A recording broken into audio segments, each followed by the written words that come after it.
यूं ही नहीं मैं बन जाता हूं। कुदरत के कोने कोने से खूबियां खोज लाता हूं। गुणवत्ता की गहराइयों का गोताखोर हूं मैं। यूं ही नहीं मैं रजनीगंधा बन जाता हूं। एनकाउंटर के ठीक बाद का वीडियो। यूपी पुलिस ने एनकाउंटर में राम गोपाल मिश्रा की हत्या के मुख्य आरोपी सरफराज समेत 2 आरोपियों को घायल कर दिया। इन तस्वीरों में आरोपी सरफराज उर्फ रिंकू और मोहम्मद तालीम दोनों दिख रहे हैं। दोनों के पैर में गोली लगी हुई है। यानी जो ये सोच रहे थे कि इन्हीं कदमों का इस्तेमाल करते हुए नेपाल भाग जाएंगे, फिर कौन ही छुएगा, उन्हें उनके पैरों पर खड़ा होने लायक नहीं छोड़ा गया। एनकाउंटर में घायल होने के बाद पुलिस वाले दोनों को एनकाउंटर स्पॉट से ले जाते हुए दिखे। एक बार सुनिए पैर में गोली लगते ही कैसे इन आरोपियों की सारी दबंगई निकल गई, कैसे अपनी गलती मान रहे हैं कि ये भागने लगे तो पुलिस को मजबूरन गोली चलानी पड़ी और ये आगे से ऐसा नहीं करेंगे। सुनिए इन आरोपियों को। कहाँ है मेरे? यहाँ पे रहो, असला एक बार सुरक्षित करो, लेके आओ, चलो चलो, परेशान मत हो, कोई बात नहीं, चलो इधर, हम लोग भागो,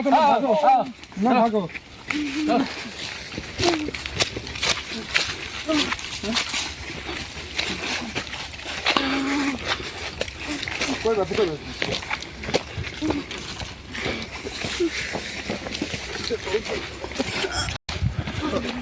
नहीं भागना चाहिए। गलत काम कर रहे हो तुम, पुलिस के ऊपर हमला कर रहे हो। हम लोग लग जाता तो नहीं करेंगे, कभी गलती नहीं करेंगे। क्यों गोली चला दी है पुलिस के ऊपर? सर हम लोग भागना चाह रहे थे कि फायर करके ये सब गलत है ना? गलती वहाँ की अपराध करो फिर दूसरी अपराध कर रहे हो। गलती हो गई सर। हम लोग प्यार से लेके आ रहे थे, इतना भरोसा नहीं था तुम लोगों पर, किस तरह करोगे। चलो गाड़ी घुमाओ, अरे गाड़ी घुमाइए। इस वीडियो में आरोपी खुद बता रहे हैं कि वो भागना चाह रहे थे। वो इस फिराक में थे कि जैसे रामगोपाल को गोली मारी थी वैसे ही पुलिस पर भी फायर करके भाग जाएंगे। लेकिन अब जब पैर में गोली लगी तो आहा मुंह से निकल रहा है।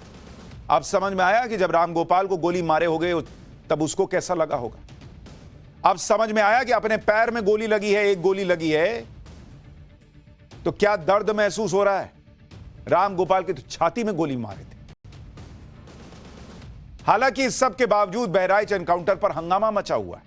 कुछ लोग इसे फर्जी बताने में लगे। जिनके मुंह में दही जमा हुआ था रामगोपाल के मामले में बोलने में, आज वो पॉपकॉर्न की तरह उछल रहे हैं। आपको सब आगे दिखाऊंगा, देखना चाहिए आपको।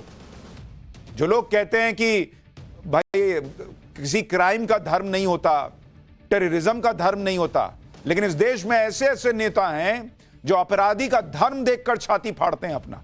अरे बाप रे बाप, क्या कर दिया योगी।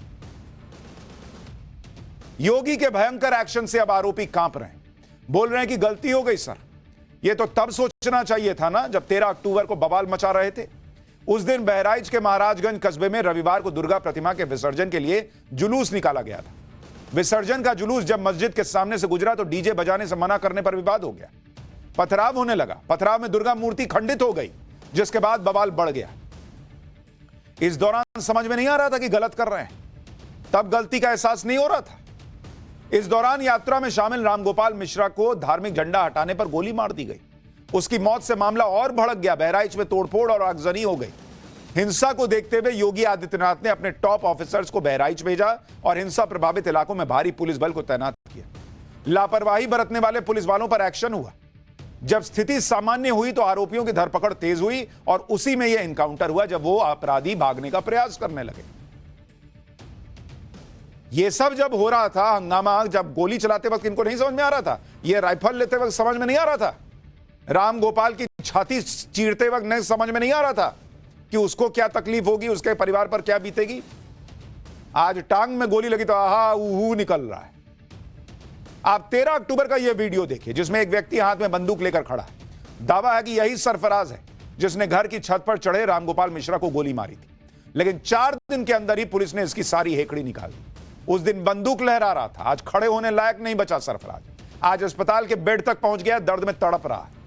रामगोपाल मिश्रा को टारगेट करते हुए तो सरफराज ने उसके शरीर को छलनी कर दिया था, लेकिन यूपी पुलिस ने कानून की हद में रहते हुए अचूक निशाना लगाया और गोली सीधे सरफराज की टांग पर जाकर लगी।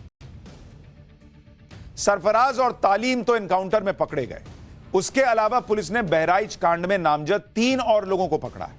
यूपी पुलिस ने जो बताया है उसके मुताबिक उनके ऑपरेशन में मोहम्मद सरफराज, मोहम्मद तालीम उर्फ सबलू, मोहम्मद फहीम, अब्दुल हमीद और मोहम्मद अफजल, ये सभी आरोपी पकड़े जा चुके हैं। आरोपियों में अब्दुल हमीद है जिसके घर की छत पर रामगोपाल मिश्रा की हत्या हुई थी। आरोपी सरफराज और फहीम है, अब्दुल हमीद के ही बेटे हैं। रामगोपाल पर फायरिंग अब्दुल हमीद के घर से हुई थी, उसका नेपाल से कनेक्शन है। अब्दुल हमीद के एक बेटे की नेपाल में ससुराल है, वहां पर वो ज्वेलर्स का काम करते हैं। सुनिए बहराइच एनकाउंटर पर यूपी के डीजीपी ने क्या कहा है। जो अभियुक्त गिरफ्तार किए गए थे 5 लोग, और जब वेपन रिकवरी जो घटना में प्रयुक्त वेपन था, लाइसेंसी वेपन, उसको जब रिकवर करने पुलिस ले जा रही थी अभियुक्तों के साथ, तो वहाँ लोगों ने अभियुक्तों में उसमें से 2 अभियुक्तों ने भागने का प्रयास किया और उस दौरान उन्हें पुलिस ने उनको पकड़ने की कोशिश की और उसमें गोलीबारी हुई, जिसमें से 2 अभियुक्त जिनका नाम क्रमशः मोहम्मद सरफराज और मोहम्मद तलीम है, वे घायल हुए हैं, तथा अन्य जो 3 व्यक्ति गिरफ्तार हुए हैं उनका नाम अब्दुल हमीद है, फहीम है और अब्दुल अफजाल है।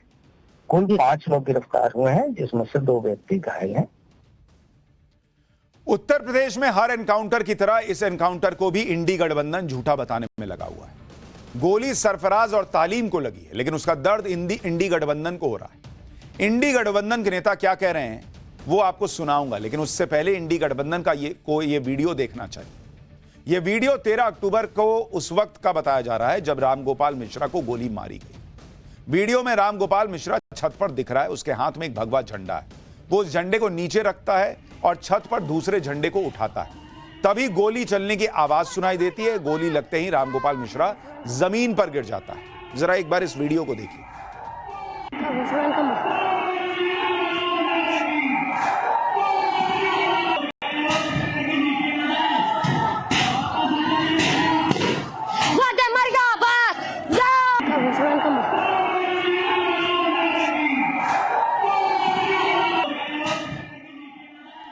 इस वीडियो को देखने के बाद तो सारी बात ही खत्म हो जाती है। वीडियो में साफ दिख रहा है कि रामगोपाल मिश्रा छत पर आया, लेकिन वो निहत्था था, वो किसी पर हमला नहीं कर रहा था। कहा जा रहा है कि रामगोपाल मिश्रा छत पर सरफराज के घर पर लगे झंडे को हटाकर भगवा झंडा लगाने वाला था। इसी दौरान उसे गोली मार दी।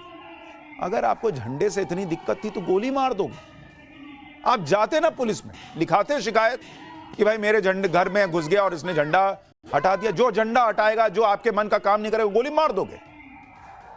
और जब रामगोपाल मिश्रा को गोली लगी तब इंडी गठबंधन के नेताओं के मुंह से उतनी मुखरता से आवाज नहीं निकल रही थी, क्योंकि उनको पता है हिंदू तो जाति में बटा हुआ है, उसका वोट तो किसी ना किसी तरह से मिल जाएगा। लेकिन आज जब एनकाउंटर में एक गोली पैर पर लगी तो इंडी गठबंधन में बाप रे बाप, सब पॉपकॉर्न बने में उछल रहे फाट फाट फाट, क्योंकि सबको मुसलमानों का वोट चाहिए। एनकाउंटर पर सवाल उठाने वाला इंडी गठबंधन